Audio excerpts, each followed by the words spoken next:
Complaint number 4. Superman Returns has too much Christian symbolism. You might think I would have a problem with this since I'm always running my mouth about what an atheist I am, but no, I don't, and I'll tell you why. Christian symbolism has always been a part of Superman. Superman and Jesus actually have an awful lot in common. They were both sent to Earth by their fathers. They both had powers far beyond those of mortal men. They were both invented by Jews. And anyway, there isn't that much Christian symbolism in Superman Returns. In fact, the only overt evocation of the Christ myth comes right here, when Superman falls away from the Kryptonite continent in a crucifix pose. The placement of this image is obvious.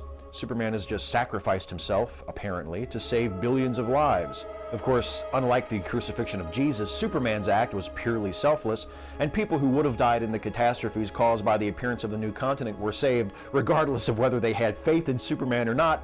I'm not here to argue that Superman is better than Jesus. He is, though. And the rest of the stuff that gets brought up as Christian references, the whole father sending his son to Earth thing, the adopted parents raising him until he realizes his destiny, the miraculous powers, the selfless heroism, the standing for good against evil. We don't find these because Superman is a Christ figure. We find them because he's a hero. He may have been the first costume superhero, but he wasn't the first hero. Neither was Jesus. Most of the character traits that make Christ a Christ figure were ripped off from earlier myths. All of which is beside the point of this criticism, to be fair. People thought they saw a lot of Christian references in the movie, and they found it distracting. Me, I didn't think there was that much Christian symbolism in Superman Returns, and the little bit I did find there was expected and fully justified. That shot of Superman falling to Earth in the crucifix pose is just one of many stunning visual moments in Superman Returns, but more on that a bit later. Complaint number 5. Superman Returns doesn't understand Superman. This is more of a difference of opinion with the filmmakers than a legitimate criticism. A lot of people who don't like Superman Returns don't like it because they don't buy into the premise. Superman, they say, would never leave the Earth for 5 whole years just to go on some quixotic quest to discover the ruins of Krypton. Fair enough. Maybe not. But what if he did? Here's the thing. There is no one correct interpretation of Superman, or any fictional character for that matter. Writers constantly reinvent the character into what they think will work best for the stories they want to tell. You can't say that Bryan Singer's Superman behaved out of character by taking off to Krypton, because this is the only time we've ever met Bryan Singer's Superman. It's irrelevant whether his version of the character matches up perfectly with how Richard Donner or the creators of the Adventures of Superman television series or the Fleischer brothers or anyone else presented the character. What really matters is this version of Superman portrayed consistently within this story? And given how strongly the aforementioned themes of alienation, of fathers and sons come through here, I think it's absolutely plausible that this Superman, who loves his adopted human family, but has never felt precisely at home among them, would want to see the ruins of his birthplace for himself, even if the trip there and back took 5 years. If you don't think Superman would leave Earth for 5 years to find the ruins of Krypton, fine. When you write a Superman story, don't have him do that. But don't confuse "I wouldn't have done it that way" with "that sucks," because that's a really shitty attitude. Look, if I made a Batman movie, I'd be aiming for something closer to The Dark Knight than Batman and Robin.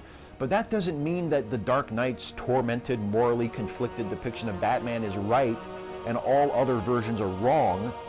Batman and Robin isn't the worst film ever made because Joel Schumacher misunderstands Batman. It's because Joel Schumacher misunderstands cinema. Just because Schumacher didn't make a good movie featuring a grinning, head-wagging, oblivious, bored-as-hell Batman doesn't mean somebody else couldn't do... Oh, fuck, who am I kidding? Okay, bad example. But you see what I'm getting at, yeah? Okay, enough of the complaints. There are more, but those are 5 of the big ones, and I think I answered them sufficiently, whether you agree with me or not. Now let me talk about some of the positive aspects of Superman Returns, because I'm not here just to argue that it isn't a bad film. I think it's legitimately a great film. Here are a few reasons why. First, as I mentioned a few minutes ago, it's visually stunning. Superman Returns isn't just the best-looking Superman movie, it's the best-looking superhero movie. Yeah, 1970s Amazing Spider-Man TV pilot, you heard me right. Bryan Singer has a great eye for this material. Throughout Superman Returns, he creates the most evocative series of Superman images ever put to film. There's the crucifix pose I talked about already. There's this quote from the cover of Action Comics #1. There's this evocation of Atlas, which occurs as Superman is acting selflessly to help others. Take that, Ayn Rand. There's Superman interrupting the heist on the roof with the bullets bouncing off his chest in spectacular fashion, followed by this awesome close-up of the bullet flattening against his eyeball. And this great subtle look Superman gives the shooter afterwards. I love this shot of Superman flying out to sea to confront Luthor. The clouds and lightning in the distance make it seem like he's flying to the end of the world. It really lends a sense of mystery and peril to this section of the film. I love the airplane rescue, the physics of it, how the wings shear off and the fuselage ripples and buckles as Superman brings it to a rapid stop just above the ground. I love that Singer stages it during a baseball game, the Great American Game serving as the backdrop for the comeback of the Great American Superhero, with a crowd conveniently on hand to let out a cheer. And before that, I love this moment on board the plane when Lois sees something she thought she'd never see again. The blurred shape of Superman flying past the window, coming to save her. There's another understated moment from even earlier that might be my favorite visual in the whole movie. It's right at the beginning. Martha Kent is standing at her kitchen sink looking out the window when she sees the fireball of Superman's returning spaceship. This is a moment that a lesser director, say anyone attached to this project before Singer took over, might have used to overwhelm the audience, to bombard us with explosions and fire and big special effects. Not Bryan Singer. He holds on Martha through the window. In the reflection of the glass, we see what she sees, and through the glass, we see her seeing it. Instead of a big special effects moment, we get a quiet character moment. Superman's mother witnessing his return, something she must have feared she wouldn't live to see. Really a beautiful shot.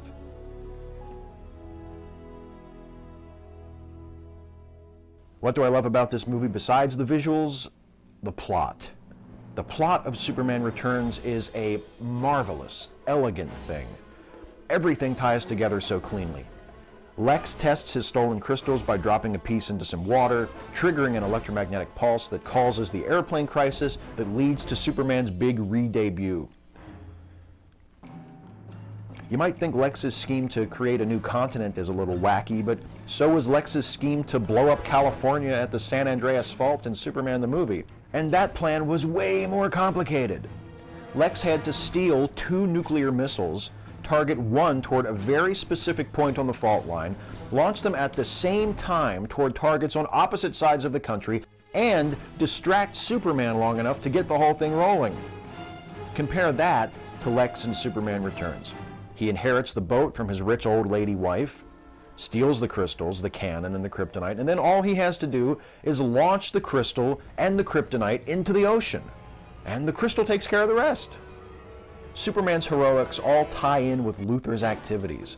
Kitty's runaway car distraction, the near disasters caused by the electromagnetic pulse and earthquakes triggered by Lex's new continent, the rescue of Lois, Jason, and Richard from the sinking yacht.